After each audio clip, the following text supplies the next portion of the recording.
Hello, it's PSYCHOCORE. Freedom, fear, and the search for meaning. There are certain questions that, once asked, refuse to leave us alone. What is the meaning of life? Why am I here? What happens when I die? These are not simple questions. They are not practical problems to be solved. They are existential. They reach into the core of our being and ask us to look at what lies beneath the surface of our lives. Existential anxiety is not about stress from work or fear of failure. It's something deeper. It's the quiet, uneasy feeling that life might be empty, that we are alone, that nothing we do really matters in the end. Philosophers like Jean-Paul Sartre and Martin Heidegger devoted their lives to these questions. They believed that this anxiety, this discomfort with existence, is not a flaw. It's a signal, a doorway to understanding, a necessary step toward freedom. Heidegger called it the feeling of being thrown into the world. We wake up one day and realize we didn't choose to be here. We didn't choose our time, our body, or our culture. And yet,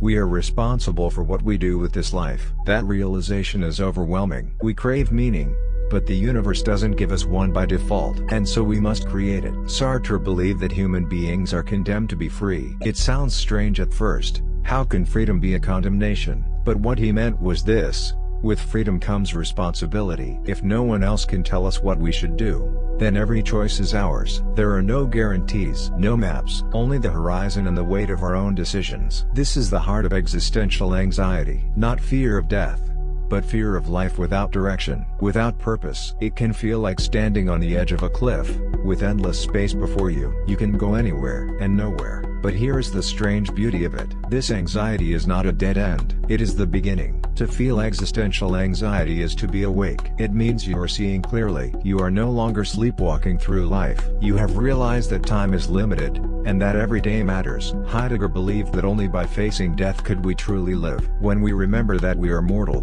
we stop wasting time. We stop pretending we'll live forever. And we start to ask, what is worth doing today, while I am still alive? That's the shift. From fear to clarity, from emptiness to action. Many people avoid these thoughts. They distract themselves. They chase entertainment. They run from silence. But those who turn toward the anxiety, who sit with it, reflect on it, often find something extraordinary. They find courage. They find a deeper self. They begin to shape a life that is meaningful not because someone told them it was, but because they chose it. Meaning is not something we find lying in the street. It is something we build, out of love, out of creation, out of the struggle to live truthfully, even in the face of uncertainty. This is the paradox. Existential anxiety feels like a threat, but it is also a gift. It tears away the lies. It makes us real. So the next time you feel lost, or afraid, or uncertain about the future, don't rush to escape it. Ask what it is showing you. Ask what kind of life would feel true, and then, begin again. But how do we begin to respond to this anxiety?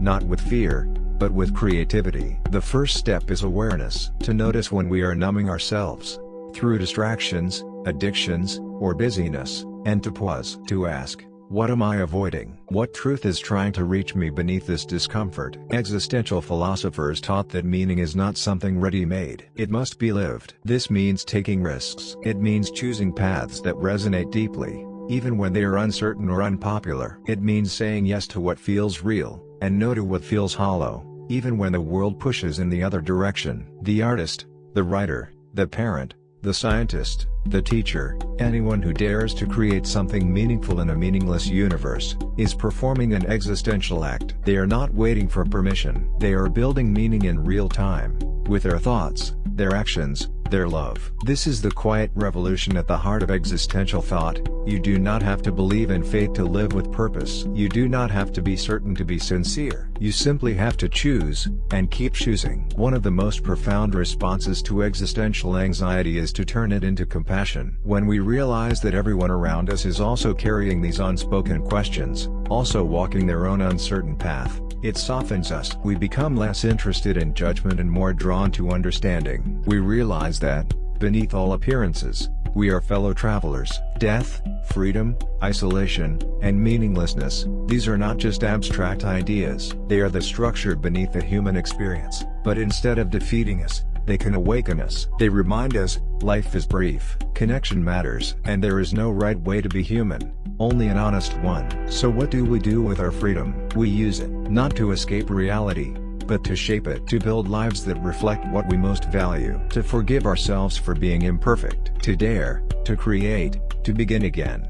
Every day. In the end, existential anxiety is a mirror. It shows us that beneath fear is potential, that the void is also space, a space we can fill with meaning, with action, with love, because while we may not have been asked to exist, we are here, and that, in itself, is an invitation.